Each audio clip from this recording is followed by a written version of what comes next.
Bonjour les safaristes, bienvenue dans cette nouvelle vidéo consacrée à l'un de mes premiers oiseaux observés en Afrique, le jabiru.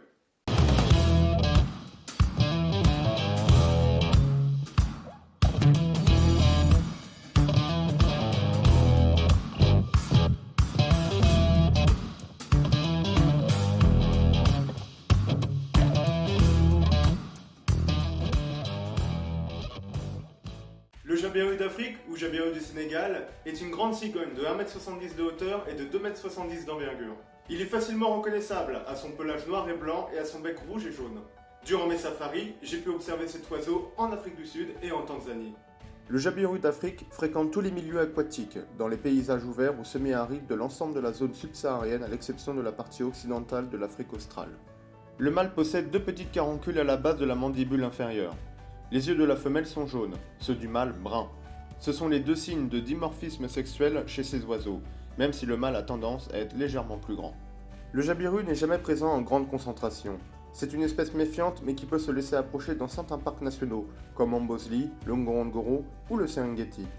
Il est plutôt sédentaire, mais se déplace principalement dans les zones présentant des milieux aquatiques diversifiés, riches en poissons. Il établit un territoire et n'y tolère aucun autre couple. Le jabiru se perche dans les arbres, souvent à proximité de celui où se trouve le nid.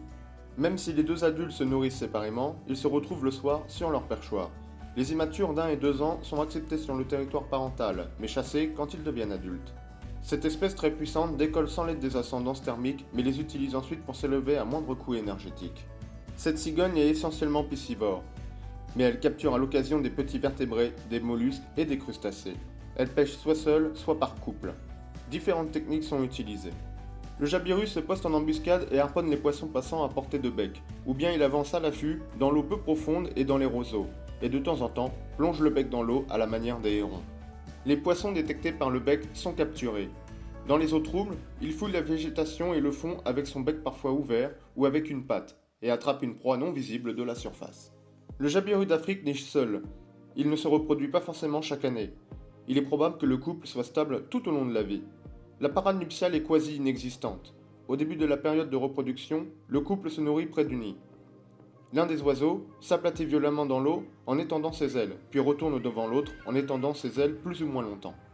Le nid est construit au sommet d'un arbre. C'est une volumineuse structure atteignant 2 mètres de diamètre et 50 cm de profondeur. Il est construit par les deux parents avec des branches et des matériaux plus fins.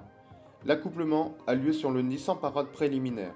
En Afrique de l'Est, la ponte se déroule en saison sèche ou humide.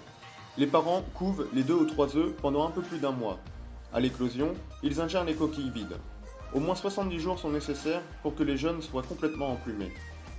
Ils sont nourris par régurgitation de nourriture sur le fond du nid, mais aussi humidifiés avec de l'eau s'écoulant des plumes le long du bec des parents. Les jeunes quittent le nid le plus souvent en fin de saison sèche. Le jabiru d'Afrique n'est pas menacé, il est inscrit en préoccupation mineure sur la liste rouge de l'UICN. Merci d'avoir regardé cette vidéo, n'hésite pas à t'abonner et à mettre un pouce en l'air, et moi je te dis à très vite pour une prochaine vidéo.